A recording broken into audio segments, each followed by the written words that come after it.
Интервью в эфире Радио Крым Реалии. Привет всем, это Радио Крым Реалии. Безумно рада, что мы с вами, дорогие наши радиослушатели, зрители в интернете, на одной волне. Волна эта называется 105,9 FM. Пока что в FM, но очень скоро вы услышите нас и на средних волнах, обещаем вам. Ну а пока наслаждайтесь тем, что вы видите на Фейсбуке и Ютубе. Я про наши радиоэфиры. Также не забывайте о том, что онлайн-трансляция наших эфиров есть на сайте Крым Реалии, и текстовые версии интервью и разных тем, которые мы обсуждаем с разными экспертами, также присутствуют на нашем сайте.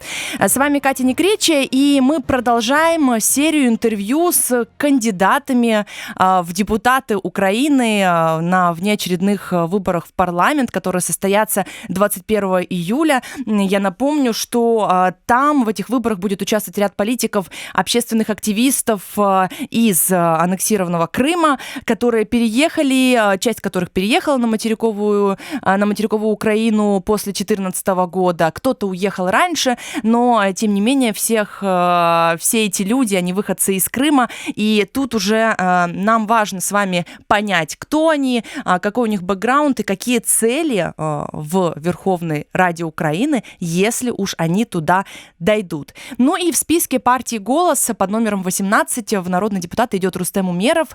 Здравствуйте, Рустем, он сегодня с нами в студии. Очень приятно. Вы впервые, в принципе, в эфирах Крым Реалии, и на самом деле с вами очень мало каких-то интервью, вот о вас какой-то информации мало в интернете, хотя нужно отметить, что Википедия на украинском языке располагает информацией о вас. Это, наверное, дело рук приближенных людей, или, возможно, нет. Потому что очень не приглашали никогда, да? Ну, в Википедии действительно подробно все описано. Я так понимаю, что это не человек со стороны писал, потому что очень так детально к этому делу подошли. Рустем, вы идете, как я уже сказала, под номером 18. Если мы сейчас не обсуждаем никакие вот оценки и рейтинги партий, потому что очень много их, они меняются, да, и пока это интервью там будет расходиться и прочее, все очень сильно может измениться, но тем не менее нужно отметить, что у партии «Голос» шанс есть. По очень многим опросам он действительно есть. Второй вопрос, сколько людей пройдут. У меня к вам первый вопрос, на самом деле, вступили ли вы в партию, потому что у нас уже были представители, которые идут в списке, они сказали, что там условие такое, что обязательно нужно быть в партии для того, чтобы не было потом перебежчиков уже внутри Верховной Рады, чтобы никто никуда не бегал. Вы вступили в партию «Голос»? Нет, я не вступил в партию. Такое обязательство нам не говорили, так что я не вступал. У вас другие условия были? Абсолютно открытые, прозрачные. То есть никто меня не приходил, не теребил о том, чтобы вот обязательно вступи в партию, и ты будешь кандидатом. Такого не было. Угу. Давайте тогда начнем. Мы сейчас обязательно поговорим, как вообще это все происходит, да, как люди не из политики вдруг попадают в политику. Расскажите, то есть, да, я сначала скажу, что я знаю из открытых источников. Вы предприниматель, инвестор и меценат, и главный исполнительный директор компании STEM и соучредитель фонда STEM Foundation, и делегат Курултая крымско-татарского народа и советник Мустафы Джемилева. Да. Это очень важная информация. Да. Скажите теперь, вот чем вы занимались, потому что, опять же, на Википедии там написано, у вас так большой, вы работали, например, в компании LifeSell, у вас серьезная карьера, то есть, если можно, расскажите свой портрет, чем вы занимались, и, собственно, в какой момент ваша деятельность как профессионала и как бизнесмена, она вот как-то вот параллельно начала идти с деятельностью, например, советника лидера крымско-татарского народа? Ну, во-первых, я приехал в Киев в 1999 году учиться в университет. Во время университетского времени я состоял в разных студенческих организациях, касающихся, ну, скажем, проевропейских, наверное, студенческих организаций.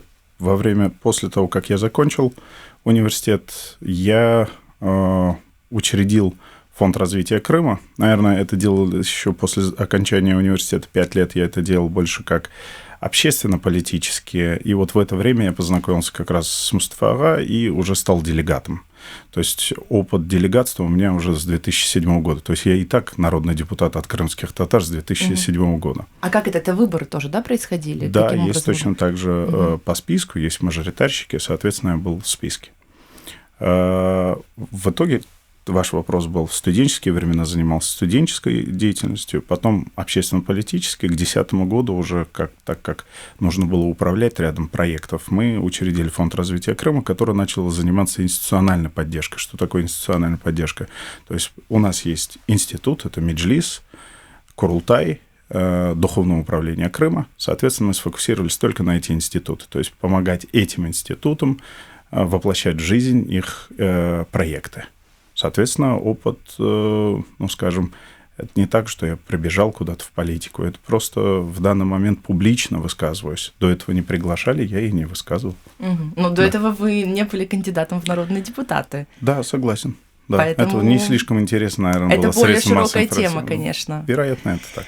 Рустем, у вас есть также и западное образование, да, то есть вы человек, который получал образование не только в Украине, но еще за ее пределами, и вот этот момент интересно, насколько, то есть сколько в вас общественного деятеля и сколько в вас человека, которому реально нравится то, чем он занимается, нравится бизнес, работа, да, то есть такая вот довольно-таки другая деятельность, нежели общественная, скажем так. Как это в вас все перемешалось? Главная, скажем, миссия, которая есть, это там любить Бога, помогать людям. Она никогда у меня не менялась. И если вы спросите моих коллег со студенческих времен или со времен, когда я работал в компании Life Stolid, и после того, как стал делегатом, я никогда не менялся. Просто я работал операционно, скажем, любил свою работу. В итоге у меня абсолютно ничего не поменялось в видении, не поменялось в ценностях. Я продолжаю. Просто в данный момент есть возможность это масштабировать на всю Украину. И я этот шанс как бы использую. С 2007 года, как вы сказали, вы являетесь делегатом Курултая, крымско-татарского народа. Вот с этого момента, да, это политическая деятельность, правда, не для всей Украины, да, она понятна. Но можете ли вы поделиться теми успехами, теми достижениями, к которым вы приложили руку, да, что у вас получилось, и то есть какой вот этот вот опыт вы могли бы уже, возможно, там внедрить, запровадить и порекомендовать уже на всеукраинском уровне? Ну, с 99 года, наверное, фокус был такой, чтобы студенты из Крыма приезжали в Киев, учились в прогрессивных киевских вузах. Это один из больших опытов. Мы тогда фокусировались на то, чтобы студенты, приезжая сюда, не терялись, как-то общались между собой. Мы как-то арендовали какие-то квартиры, старались жить совместно, как-то продвигать мнение о крымских татарах в городе Киеве и как-то интегрировать Украину тоже в европейское сообщество. Это начиналось со студенческих времен. Позже мы начали, наверное, уже когда начали работать на институциональной платформе, мы подумали, что у Меджлиса должна быть платформа с дипломатами. То есть они встречаются с дипломатами. Мы организовали такую ежегодную встречу дипломатов, аккредитованных в Украине, с руководством Меджлиса. Это началось где-то в 2010 году. И она достаточно успешно до сегодняшнего дня работает. Один из культурных проектов это был восстановление исторической мечети в городе Бахчисарай. То есть это такие одни из знаковых проектов. А более меньше проекты или программы, наверное, я уже даже не сосчитал бы их. Их достаточно много. Если говорить об образовании и о крымчанах, которые приезжали вот для того, чтобы получать образование, речь идет же не только о том, чтобы получать образование, насколько я понимаю, там в Киеве, в Украине, и также если есть еще примеры, да, когда крымские татары, они как-то, то есть вы помогали им, то есть этот фонд также занимается, насколько я знаю, еще и образовательно, это сильно образовательная платформа, то есть вы берете кого-то, да, и помогаете ему получить образование где-то. Я на примере просто показывал, что я вот с Крыма, с хорошей семьи, приехал в Киев, могу учиться хорошо. В то время как раз в Украине начиналась такое студенческая exchange программы. Например, там поездка в Европу тогда считалась достаточно сложным вопросом. Но мы как-то через студенческие организации могли поехать в Европу. И это было примером для подражания не только для крымско-татарских студентов, но и для других. Почему? Потому что это было сложно. И мы показывали, что нужно ездить даже на короткие курсы, на 2-недельные курсы, на 3-дневные курсы. И после этого я понял, что ребята, которые приезжают и не могут осмыслить, как это можно, если им нужна какая-то поддержка финансовая, мы и финансово помогали. Где-то опытом, где-то связями, где-то дипломатией, где-то финансово. Да, это стало одной из основных, скажем, ролл-моделей, которую мы поддерживали, что ребята себя не должны чувствовать ограниченными в чем-то. Потому что мы тот опыт, который я зарабатывал, который зарабатывали мои коллеги, мы передавали ребятам, которые приезжали и уже замещали нас. И это немножечко, наверное, на последующих стадиях, где-то через лет 10, мы перевели в национальный, например, масштаб. Вот когда проекты по Стэнфорду были предложены, мы поддержали. Почему? Потому что Стэнфорд – это очень прогрессивный университет, это на западном побережье, это в центре Кремниевой долины. Соответственно, мы посчитали, что Emerging Leaders Program, он будет полезен для всей Украины. То есть это наша убежденность в образовании, просто масштабирование на национальный уровень. Я напомню, что в нашей студии, в студии радио Крым Реалии, Рустем Умеров, и тема нашей программы традиционно для всех кандидатов в народные депутаты. Для чего, значит, вот сегодня для чего Рустем Умеров идет в народные депутаты? И так мы, значит, про каждого. Я напомню, что Рустем Умеров кандидат и 18-й в списке партии «Голос», и мы говорим о том, собственно, что привело вас к таким планам. Ну, давайте еще немного расскажите о том, что значит быть советником лидера крымско-татарского народа Мустафы Джемилева, да, потому что это легендарный человек, это всем понятно, но, тем не менее, что входит в ваши обязанности и как это происходит, сколько времени вы посвящаете этому, то есть вы каждый день на связи или вы в какой-то определенной сфере являетесь советником? Это лучше, наверное, было спросить у Мустафы ага, иначе о себе говорить очень сложно. Но я начинал как советник по экономическим вопросам, наверное, в начале 2000-х. К 2014 году, когда все практически были в Крыму, а Мустафа ага нужно было взять еще на себя лидерскую позицию и ездить по всему миру, то мы начали консультировать в вопросах внешней политики. Внутри дезинтеграция была очень высокая, соответственно, вопросы внутренней политики. И это было связано еще и с безопасностью. Соответственно, вопросы безопасности появились. Соответственно, к тому, что уже было начато экономическое, скажем, прибавились внутренняя, внешняя и безопасность.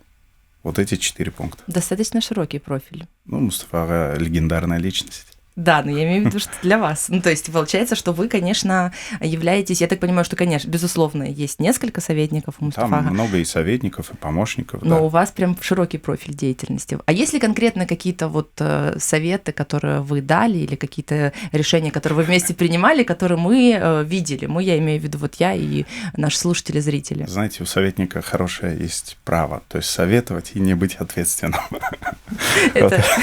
Да, потому что ответственность, да, человек, который принимает решения, безусловно. Но в любом случае, я так скажу, нельзя... Мустафа ага смог достичь как бы и во внутренней, и во внешней политике достаточно большого признания. Если у нас есть маленькая даже толика того, что мы где-то были полезными, то слава богу. Почему вы не пошли на выборы в 2014 году, на парламентские выборы, я имею в виду, да, почему вот тогда этот вопрос не поднимался? Это потому что вы не хотели или потому что вам не предлагали? Нет, Мустафа ага, Рифат ага тогда предлагали и настаивали на том, чтобы я пошел. Я просто тогда высказал, что ту работу, которую я в данный момент выполняю, то есть интегрируя все неинтегрируемые вопросы, скажем, на тот момент времени. Очень понятно. Вы объяснили, чем вы занимаетесь. Да. Нужно было кому-то сфокусироваться на этом вопросе. Почему? Потому что люди, в первую очередь, людей убивали в Крыму. Нужно было находить какие-то решения. Политические, дипломатические, иные решения. Люди выезжали с Крыма.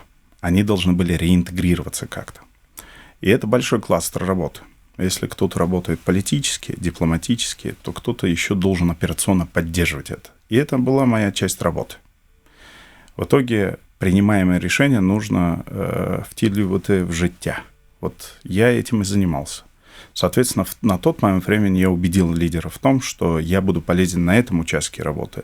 И если есть коллеги, которые выезжают с Крыма, будут полезны более Верховной Раде, лучше взять их, потому что я командный игрок. Для меня не сама цель стать народным депутатом. Это моя работа, это моя жизнь, я ее хорошо выполняю.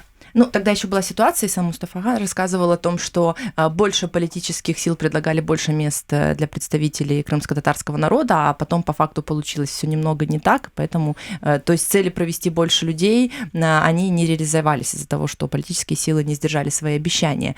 Если говорить о том, сколько времени у вас уходит на работу, на реализацию сложно реализуемых проектов и прочее, да, то есть вот какой ваш график на данный момент является? Сколько времени вы уделяете вот этим вот проектам и проектам Меджлиса в том числе, да, и проектам, связанных с Крымом, и сколько времени у вас уходит на свою работу, на бизнес, сколько на образовательную эту историю? В процентном соотношении приблизительно. 80%, наверное, уходит на управление вот этими операционными задачами. На самом деле, одной из самых важных функций, почему я это делаю, я делегат Курултая. То есть я так примерно себе там много лет назад сказал, если меня вызовут, например, на Курултае, на съезде, и скажут, вот ты как делегат, что ты сделал? Я должен буду ответить. Соответственно, я к этому отношусь очень ответственно. Быть советником Мустафа Ага – это, конечно, очень почетно. Однако есть обязательства как делегата. И этот институт никто не отменял. Он представляет интересы крымских татар. То есть это одна из самых важных вещей, почему я этим занимаюсь тоже, то есть будучи делегатом. Теперь операционная поддержка. Она занимает достаточно много времени. Скажем, с утра до утра что-то происходит. Соответственно, вместо того, чтобы рассказывать, как нам сложно, мне нужно вырабатывать какие-то методы, механизмы для поддержки операционной деятельности во всех вопросах. Вы можете пример назвать? Очень сложно просто понять, о чем вы говорите, если вы не называете ни один пример. Да, ну вот, например, вы красиво говорите, безусловно. Я просто не люблю как бы на себя вешать какие-то медальки, которые не были видны, а то тут первый раз получилось прийти на эфир и тут рассказать, что я Геракл и всех как бы все делаю. Нет, не так. Просто бывают люди, которые обращаются к Мустафа Ага по разным вопросам. Например, медицина, скажем. Кого-то убили, ранили, кто-то болеет и так далее. В Крыму? В Крыму, на территории материковой Украины и так далее. Это как один из примеров. Да. Соответственно, Мустафа Ага человек, лидер народа. Часть вопросов консультируется с председателем Меджлиса. Мы рассматриваем возможность, есть ли у Меджлиса такая поддержка. Можем ли мы, как Меджлис, эту поддержку оказать? Если мы не можем, мы должны находить все равно решение, потому что эти люди обращаются к нам как последние инстанции. Имеется в виду финансовая поддержка? Не только финансовая, но мы сейчас говорили о медицине, то есть это медицинское. Мы должны проанализировать, скажем, что это за болезнь, что это за ранение, что это за... Можем ли мы это своими силами, можем ли это в Украине. Есть моменты, когда мы не можем в Украине это вылечить или мы не можем решить своими силами. Тогда нам нужно отправить это в другую страну, в какую-то третью страну. Так нужно проконсультироваться, нужно со своей стороны организовать логистику, нужно со своей стороны провести какое-то лечение, потом постлечение и привести человека. Это только один из сегментов. Это занимает достаточно много времени. Таких как медицина, точно так же в образовании. Многие люди обращаются, говорят, Мустафа Ага, я не могу, например, хочу сюда поступить, меня не берут, или просят каких-то непомерные какие-то цифры. Мы разбираемся с этим, чтобы не было никаких неправильных предложений со стороны наших органов. Мы тоже это рассматриваем. Бывают люди, которые говорят, у меня проблема с правоохранительными органами. А почему? Вот я переходил границу, меня то-то взяли, это взяли. Мы тоже должны разобраться в ситуации, чтобы не огульно обвинять кого-то. Почему? Это маленький процент того, что называется операционной поддержкой. Разобраться, найти решение, решить. Отчасти здесь могут дублироваться функции или же делаться функции, которые не исполняются государственными органами власти, насколько я понимаю, или какими-то даже правозащитными организациями.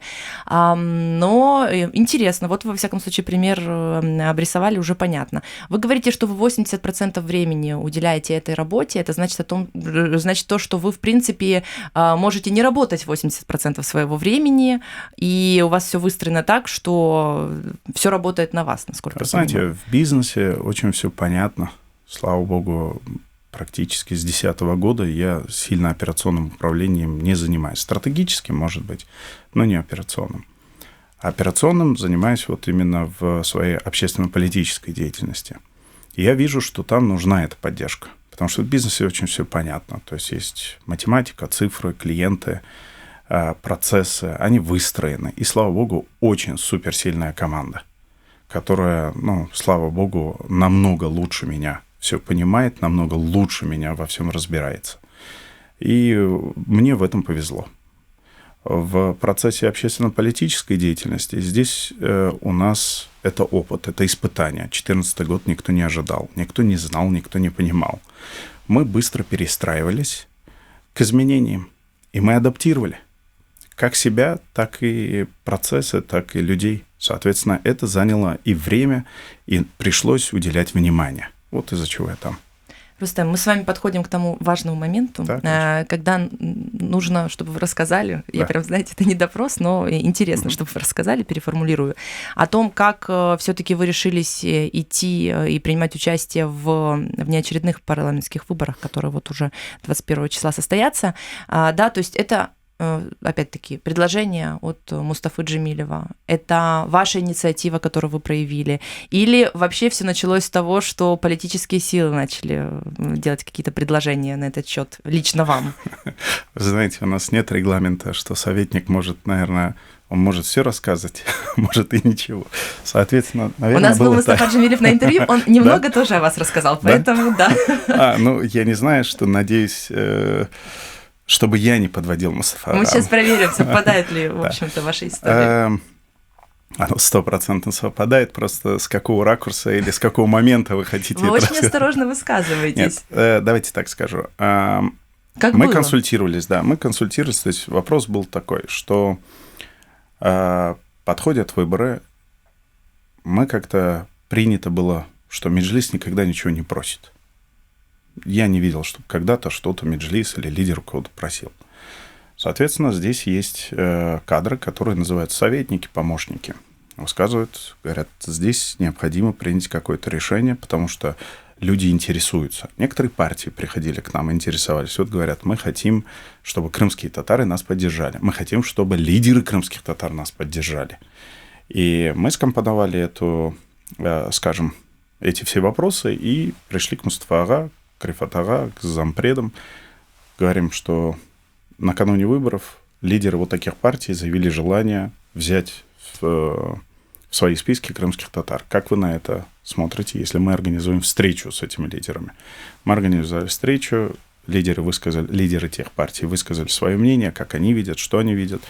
И в этом случае, скажем, была встреча с Петром Алексеевичем, так как мы последовательные люди, высказали, что, Петр Алексеевич, в 2014 году вы лично предлагали, чтобы я возьму крымских татар в свои списки, пусть другие политические партии возьмут. Мы бы хотели продолжить эту традицию и предложить, чтобы другие политические партии, тем более они к нам еще обратились.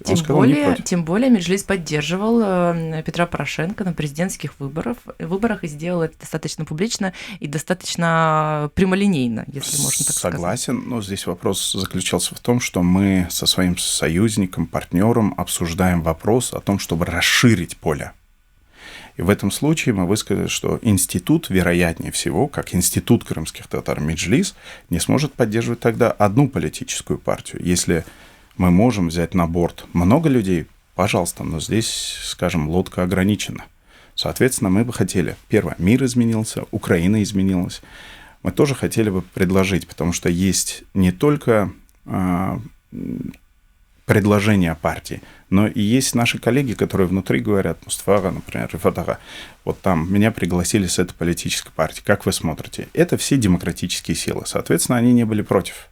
То есть был запрос тоже общества и людей, что мы хотим, поддержим такую-то партию. Они проанализировали, высказали, что все, кроме пророссийских сил, могут быть кошерными для нас. Соответственно, и выбрали такой подход, что демократические силы – это хорошие, правильные, украинские, проукраинские или украинские Переговоры силы. явно были непростыми, потому что Мустафа Джемилев был у нас в студии, он рассказывал о том, что Петр Порошенко очень хотел взять его в список, он говорил, давайте не я, давайте Рифат-ага будет вместо меня, но не так сложилось, Ахтем Чийгоз опередил Рифата Чубарова, если можно так сказать, в списке, да, и было принято решение, чтобы Рифат Чубаров пошел, наверное, все-таки с другой политической силы, там якобы будет больше шансов, хотя у нас в интервью Мустафа Джемилев сказал, что, наверное, наверное, просчитались в этом вопросе, но это все покажет еще время, безусловно. Как получилось так, что вы что вы оказались в списке партии «Голос»? Это инициатива, опять-таки, ваша, это Святослав Вакарчук обратился в Меджлис, или Меджлис обратился туда, то есть как это получилось? У нас вообще была иная идея, скажем, не знаю, насколько будет правильно это рассказывать в эфире. Очень правильно. Да. Интересно. Да, у нас вообще-то была как бы идея о том, чтобы на базе той партии, которую крымские татары всегда поддерживали, Народный Рух, скажем, на базе этой партии сформировать такое политическое единство, куда бы мы вовлекли бы многих людей, патриотичных людей, проукраинских людей, проевропейских людей, потому что в самой программе партии РУХ вообще прописана национальная территориальная автономия и так далее. И мы этот вопрос вообще обсуждали. Что если, например, там лидеры крымских татар поддержат эту партию, может, какие-то новые политические лица появятся. И вот мы исходили из этого. Однако у всех оказались свои уже проекты подготовленные. Это было практически на этапе завершения или анонсирования их новых политических проектов. Соответственно, у нас не то, что не сложилось, это просто идея была, что вот хорошая партия и так далее.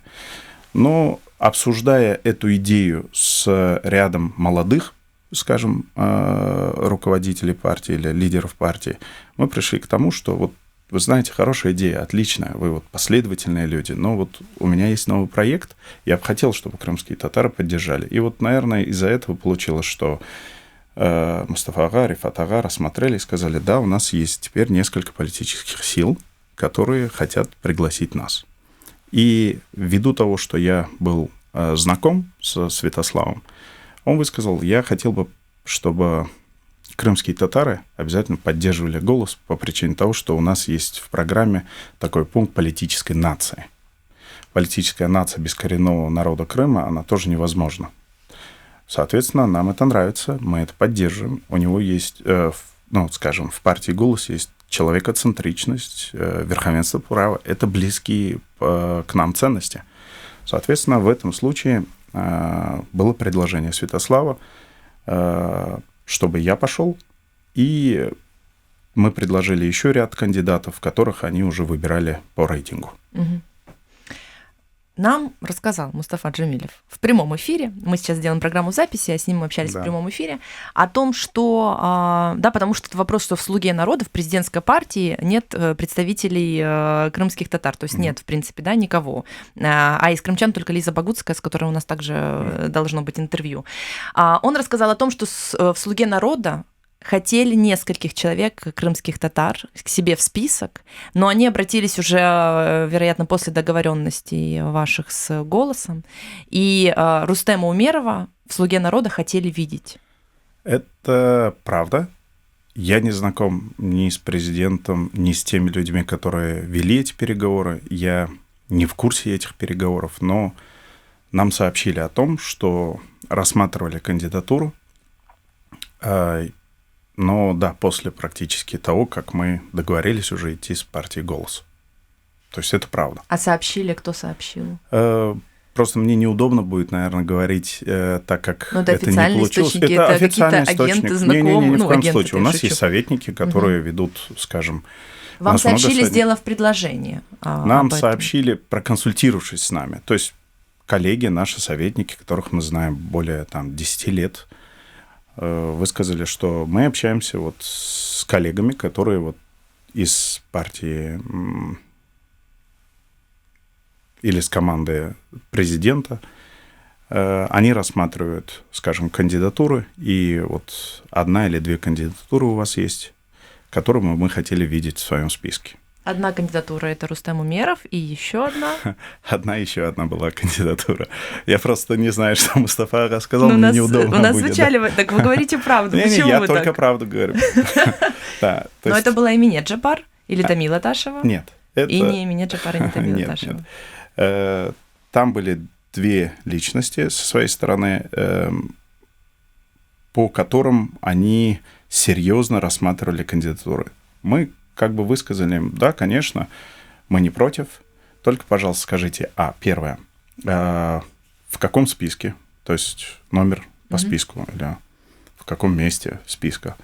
Второе, что у нас принято это консультироваться с лидерами и с Меджлисом. Третье, в случае, если Меджлис не поддержит кандидатуру, то будет предложена новая кандидатура. И четвертое, мы всегда готовы проконсультироваться, чтобы вы встретились с нашим руководством. Ответ был, но уже позже, практически в день анонсирования «Голоса». Угу. А почему, то есть реально, да, шансы пройти в парламент со «Слугой народа», они в разы выше. И тут вот вопрос к вам. То есть тут помешало бы тому, чтобы вы пошли по спискам «Слуги народа», то, что вы дружите со Святославом Вакарчуком. То есть это личная какая-то связь. То есть что являлось таким главным фактором принятия этого решения? Идти все-таки менять свое решение или нет? Или тут просто первое слово дороже второго, и все? В первую очередь, да, слово дороже. Второе, мы вообще-то ожидали какого-то предложения, но оно, наверное, поступило уже на поздней стадии, когда мы уже приняли ряд решений. Угу. Третье, у нас нет антагонизма какого-то к партии президента. Просто так получилось, что их переговорщики или люди, которые были с нами в контакте, может быть, поздновато, наверное, к нам обратились. Вот и все.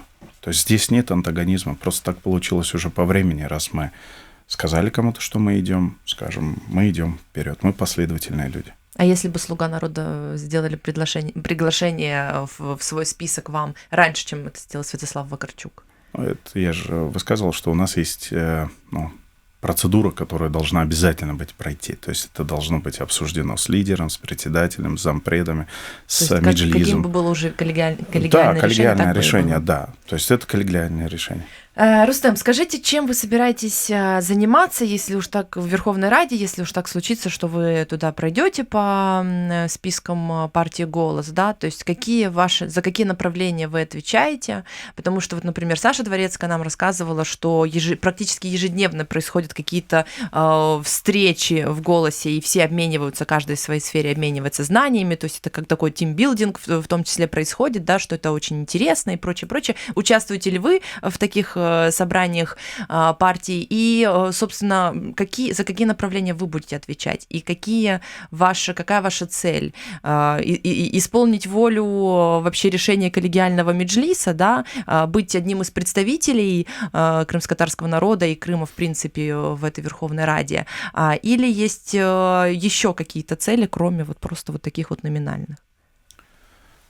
Первое, Саша права, что это коллегиально. Все время там обсуждается бурно какие-то идеи, тренды, как улучшить что-то, какую-то идею, как вы принимаете участие в этих встречах? Да, я в чате физически. Я вот недавно приехал только с Востока, то есть где мы были в Донецкой и Луганской области. Я был в Днепре, я был в Виннице, то есть там я принимаю участие в этом.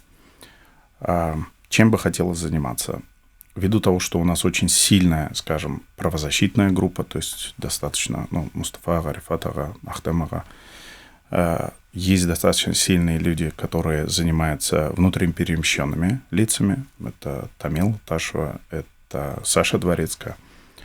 Я считаю, что мы должны, наверное, сфокусироваться на национальной безопасности. Почему? Потому что вопрос угнетения, вопрос политзаключенных, вопрос военнопленных – это вопрос, наверное, национальной безопасности. Это как необходимо понимать, что во внутреннеполитической борьбе или во внутриполитической системе нам нужны союзники, но также нужны союзники за рубежом. Но так как вопрос не только наш, придется здесь фокусироваться на вопросе нацбезопасности. Вторая часть, которую я, наверное, бы сфокусировался, это экономическое развитие.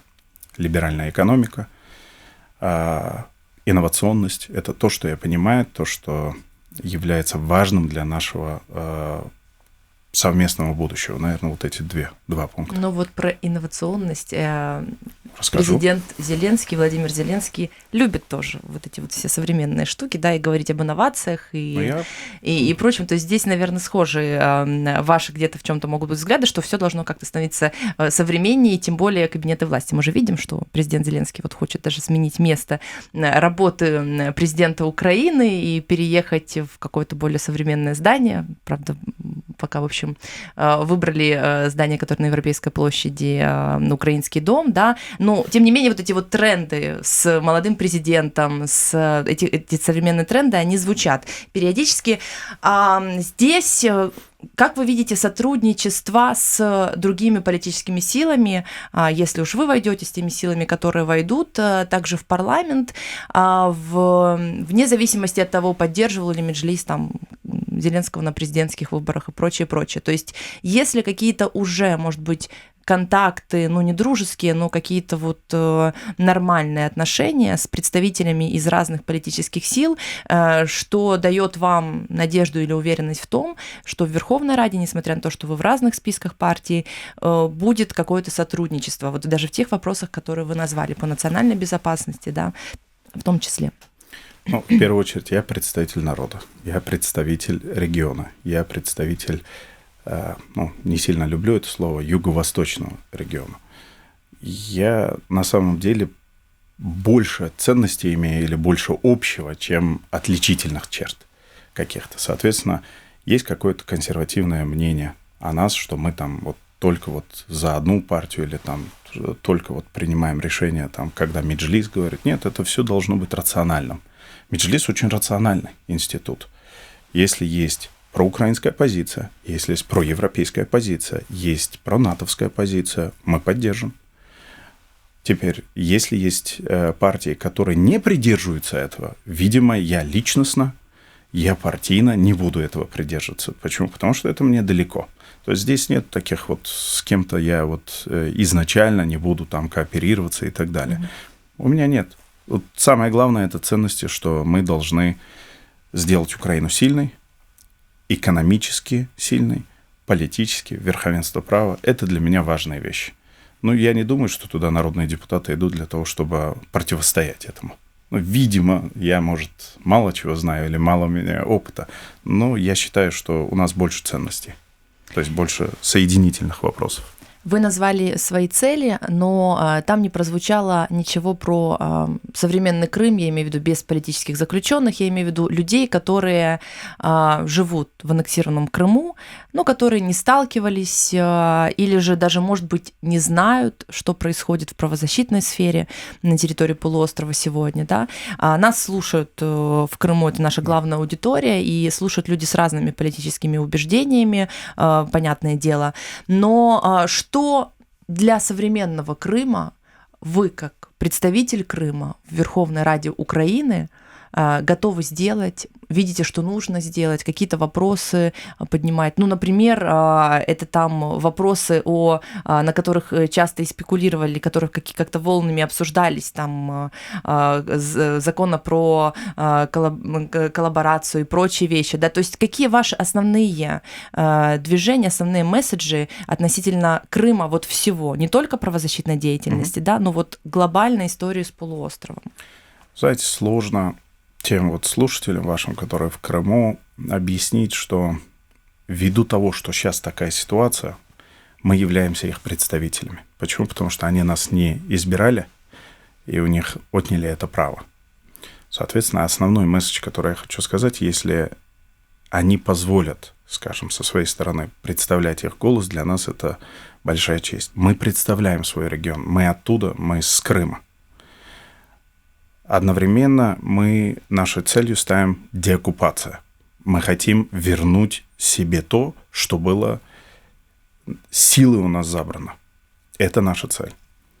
Второе, мы обязаны реинтегрировать, потому что 5 лет, видимо, пройдут очень болезненно или более лет болезненно. И мы обязаны реинтегрировать эту территорию культурно, политически, образовательно, по всем пунктам, в которых нуждаются люди. И если мы сможем быть людьми, которые воюют за их ума и сердца, И если они могут оказывать поддержку даже культурологическую, то есть находясь в Крыму, более, например, я всегда это высказываю, что борьба в данный момент можно и культурологической быть, то есть общаться со своими родственниками, изучать свою религию, изучать свой язык, изучать традиции, обычаи, давать хорошее образование детям, заботиться о здоровье – это тоже такая форма сопротивления. Почему? Потому что мы должны быть сильными для того, чтобы двигаться вперед. То, что я нахожусь в данный момент на материку Украины, позволяет мне возможность, время и внимание уделять всем тем аспектам, которые они не могут. А для них это очень важно понимать, что мы становимся сильными, и мы становимся сильными для того, чтобы их защитить. Как, скажем, политически, так и дипломатически. То, что говорится, что ничего не делается, например, на материке Украины, это не совсем так. Мы не можем передать эту информацию, может, им. Соответственно, от них тоже большая просьба, чтобы они читали все ресурсы, которые могут приносить достоверную информацию о Крыме. То есть наша задача, в первую очередь, это выиграть ума и сердца этих людей и давать надежду на то, что мы работаем вместе с ними для того, чтобы деоккупировать эту территорию. Я отмечу только, что, в принципе, крымчане могут проголосовать. Для этого нужно выехать, как это было во время президентских выборов, один раз перерегистрироваться, а потом второй раз приехать и проголосовать. Есть коллеги уже, которые с крымской пропиской, но вот перерегистрируются, занимаются этим и, собственно, таким образом примут участие в выборах. То есть, в отличие от 2014 года, сейчас эта возможность есть. Если говорить о деоккупации, то есть цель деоккупация, но как это может быть? То есть, что это значит? Потому что никто за последние 5 лет президентства Порошенко, никто ни из его команды, ни он не сформулировал до конца, что это значит. Экспертам тоже сложно об этом как-то говорить, потому что это непонятная ситуация, здесь нет какого-то верного рецепта, верного пути. Все только говорят, есть только два вида, что вот Путина не станет, все будет хорошо, или кто-то говорит, даже Путина не станет, и все равно Россия не захочет отдавать Крым. Реально, вот сегодня, что можно сделать, вот вы в качестве народного депутата, что можно сделать для деоккупации Крыма? Какие это действия? Вот прямо вот конкретно назовите, потому что сложно представить, что вы там себе думаете на этот счет. То, что вы можете раскрыть, но объясните. Я считаю, что Россия навязывает свою повестку дня, которую Украина следует. То есть это, например, военная агрессия, проблемы на Донбассе. Это их повестка дня. И они хотят, чтобы мы как внутренне-политически, так и внешне-дипломатически были связаны их повесткой дня. То есть они работают на внешних рынках для того, чтобы союзники нам создавали проблемы. Они работают внутри страны, чтобы это никуда не шло. И они работают медийно для того, чтобы показывать, что Украина никуда не идет. Соответственно, для этого нам нужно свою стратегию сделать. Стратегию развития Украины. В этой стратегии развития Украины обязательно описать, каким образом мы будем деоккупировать эти территории. Политическим, дипломатическим или военным путем. Мы обязаны это делать. Это не обязательно имплементировать, но мы обязаны моделировать и подготавливать эти вещи. Почему? Если мы сильное государство может постоять за своей территорией. Мы обязаны быть сильным государством. То, что мы избегаем высказывания там каких-то точечных решений, или мы высказываем какие-то точечные решения, это все в плюс. Но самый важный вопрос, что нам до сих пор навязывают повестку Дня России. Во всех аспектах. Из-за этого мы не имеем стратегию развития нашей страны.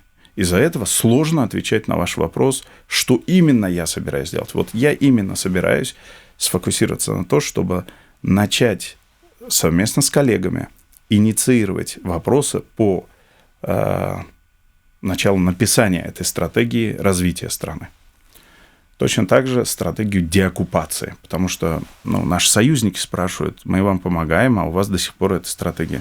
Видимо, она есть в каких-то формах, видимо, она есть и высказывается нашими, скажем, спецслужбами или правоохранительными органами в какой-то форме, но она должна также существовать и в публичной форме, чтобы люди понимали, что А, мы собираемся делать, Б, как это собираемся делать, С, к чему это может привести. А выбор уже будет за людьми. Как изменится ваша жизнь в случае, если вы пройдете в Верховную Раду? И, то есть, будете ли вы продолжать оставаться советником Мустафы Джемилева? То есть процентное соотношение вашей занятости и распределения времени, насколько оно будет меняться? Будете вы больше ездить на какие-то международные встречи, но меньше голосовать в зале Верховной Рады? Да? То есть как вы видите свое будущее, которое может вот уже через несколько недель, в принципе, очень сильно поменяться? А вы, человек из бизнеса, наверняка уже, значит, продумали, как это должно выглядеть. Знаете, бизнесменам как-то относятся, что они вот такие продумчивые. Мы предприниматели, мы люди хорошие, скажем. И бизнес – это хорошо. Это хорошо. Это если я вдруг намекнула, что это плохо, я прошу прощения. Нет, я просто о том, что... Оно не изменится на самом деле никак. Ничего не Почему? изменится. Да. Потому что добавится просто один голос за Украину. Это плюс. Надеюсь, скажем, если мы пройдем, то это голос за Украину. Теперь советником Мустафа Ага, если он этого не попросит, чтобы я не был его советником, я не собираюсь отстраняться. Соответственно, это от него зависит. Все иное, самое, что сильно изменится, видимо, это публичность, в чем я до этого не участвовал, по причине того, что были коллеги, которые на всех встречах участвовали, и они брали этот сегмент коммуникации на себя. Вот, наверное, это самое большое, что изменится. И для меня это на самом деле новое. Дискомфортное немножечко, скажем. У меня нет большого опыта. Первый раз, например, у вас, например. Вы бывали же на UA-TV, на английском языке, вы там были спикером. В таком формате это первое. Вот на UA-TV было там на телевидении. То есть для вас это прям новое что-то, это новое что-то, и непривычное. Да. Если вы меня спросили, как это технологически делается, я бы ответил, мне это легче. Почему? Потому что я технологии знаю, скажем, коммуникации, это то, что я понимаю. А вот участвовать как самому, это новое, наверное. Вот это изменится. А выступление в Верховной Раде, а ходить на работу с 10 до 6, а то и позже, или принимать бюджеты прям до утра. Так я и так это делаю. Содержательно у меня ничего не изменится. А писать законопроекты, потому что это, в принципе, основная функция народного депутата. А как мы помогали тогда своим народным депутатам? То есть ничего содержательно не изменится. Изменится только по форме, наверное. А по содержанию все и так мы делаем каждый день. Спасибо вам за это интервью. Было интересно. Не скажу, что все понятно, да, но я так понимаю, что, безусловно, в будущем, если сложится, что вы станете народным депутатом, там уже действительно будут конкретные вещи, за которые вы будете отвечать, но, тем не менее, вы обрисовали нам уже понятней ваша фигура на политическом фронте украинском. Рустем Умеров в студии радио Крым Реалии. Напомню, что он 18-й в списке партии «Голос», и, как сказал нам Рустем, он не является членом партии, это важный момент, и интересно, оказывается, все по-разному по спискам так получается. Кто-то говорит, что обязательная история, чтобы вступить в партию, кто-то говорит, что нет.